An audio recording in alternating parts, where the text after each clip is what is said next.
Yo, how's it going, everybody? Swagkage here, and welcome to today's video where I'm finally bringing the Boruto reviews back after who knows how long. It's been a very long time. It's been like 10 episodes or something really lengthy like that, but a lot of people have been asking me to pick the series back up because apparently it got pretty interesting, and so I decided, okay, fine, sure, let's give it a little look, and I actually wasn't disappointed. This week's episode was pretty good. Dialogue was stellar. Everything was handled pretty well. Directing, writing, plot progression, all of that. I don't really know how well I am going to be able to elaborate on my thoughts here. I don't know how long the video is going to end up being because there's not really a whole lot to talk about, but all in all, the episode was pretty good. So it's follow-up to last week's where there was like this sort of like a prison robbery or whatever. I sort of watched last week's episode where I was like really tired, so I don't remember everything that happened in it. But even as a standalone episode, like the episode tells you everything you need to know about what's going on, even if you didn't see last week's. So I wasn't lost throughout it. Basically, there was a robbery last week. They broke into this like vault where the temperature is always minus 20, and if there's even a slight shift in temperature, the alarm is supposed to go off. So that would mean if somebody were to step in, their body heat would trigger this alarm. And they were wondering who could have stolen this really valuable gem.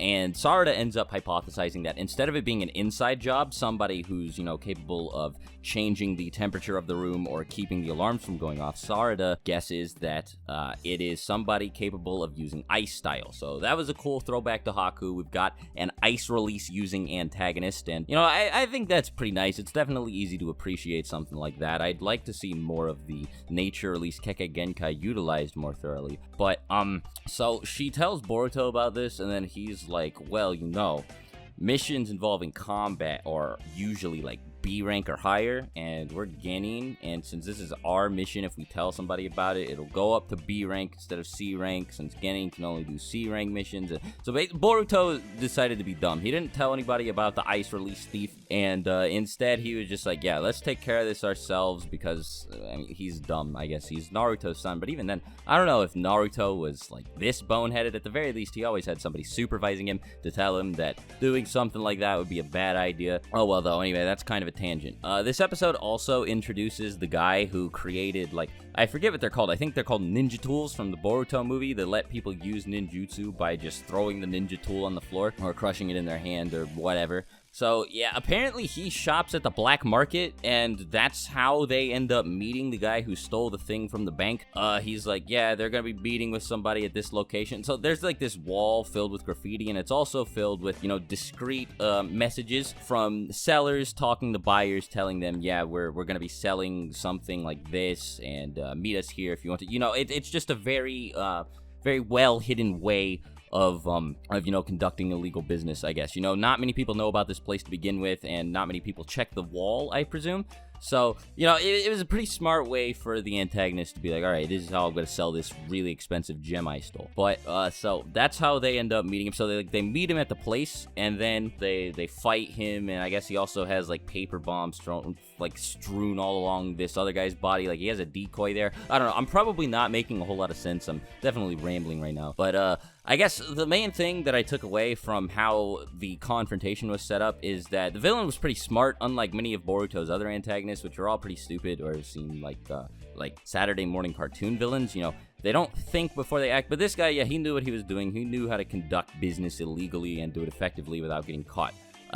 One thing that I haven't mentioned yet is that these, like, the group that he's a part of, the Byakuya gang, they're sort of like Robin Hood-esque thieves. They steal from the rich and give to the poor. And this guy stole a gem to pay for repairs. And I don't know if it was his village or if it was just a village that he happened to know people in or that he wanted to help out. But there was this like water reservoir wheel that they had running down this waterfall that would get water for the citizens, and it was a really steep waterfall, so most people wouldn't be able to go all the way down there themselves and climb back up with water in hand. So instead of that, they would have to walk like 3 hours to the nearest village to get themselves some water.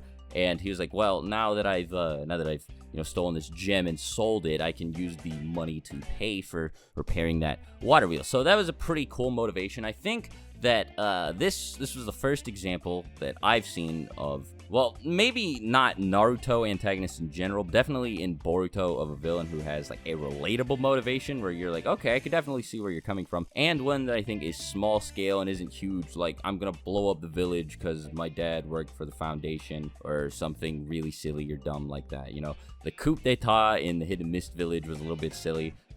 Sumire's whole thing was really dumb, but this is cool. It's nice and small scale. It's not too over the top, and I appreciate it. The whole arc, or I mean, I don't know about the whole arc, but the whole episode does still feel like filler. It doesn't feel like they're actually doing anything meaningful, you know, especially because they're still in the academy, which is weird. I thought they graduated already, but they still go to school at the academy. Like, you still see them in the classroom. So, oh well. I guess I'm talking a little bit too much about things that don't really matter, but one thing that I really do want to talk about is the antagonist. So he wears a mask. I guess the writers didn't want you to know who he was because they don't reveal who he is until like really late in the episode.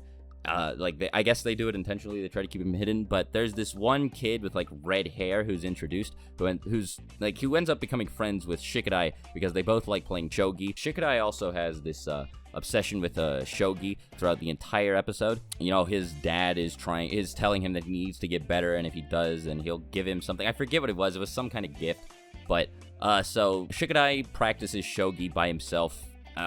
All throughout the episode, actually. At pretty much every point you see him, he has a shogi board in hand.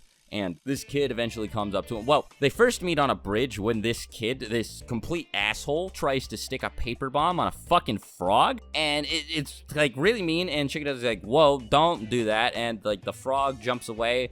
And then the kid nearly blows himself and everybody up. Shikadai like saves his life. And then the other kid just sees it all happen. And then he approaches Shikadai later, and he's like, hey, I saw you save that kid, and then they end up talking, and they play shogi together. Now, I recognized the kid's voice when I heard the member of the Byakuya gang who was selling the jewel that they stole from the bank. I recognized him as that guy. Like, that was definitely his voice, and it gets practically confirmed that it's the red-haired kid who's the antagonist when you see him approach his dad at the end of the episode. Because you see him with his dad when he meets Shikadai on the bridge, and then in the final scene, his dad's like, you know, you didn't really have to do this in this way or something. I forget. He lectures his son. I forget exactly what was said.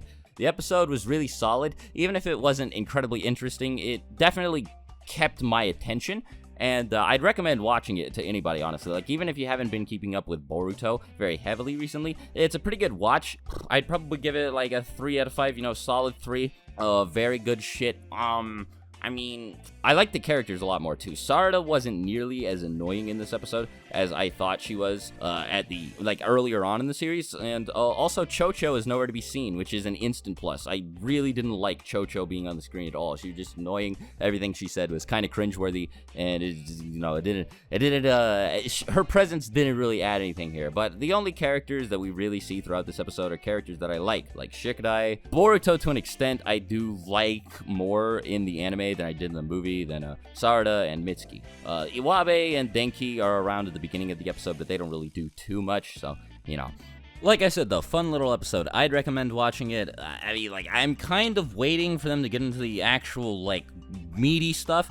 The poster for the show now, the one that you see on Crunchyroll, it has Momoshiki and Kinshiki and everybody on it, so clearly they're approaching Boruto the movie territory. That's actually why I thought everybody was telling me to pick the series back up. Like, yo, dude, they're like doing the movie now. You probably want to start watching it and reviewing it, but I mean, nothing too crazy has happened yet. It's still all like Konoha only stuff with just like random thugs and shit doing stuff that they probably shouldn't be, and Boruto and his friends stopping them from whatever it is that they're up to. I mean, I'm fine with that for sure. I just really wish that it would start feeling like the episodes actually amounted to something, because the entire first 43 episodes, like, they just feel like nothing.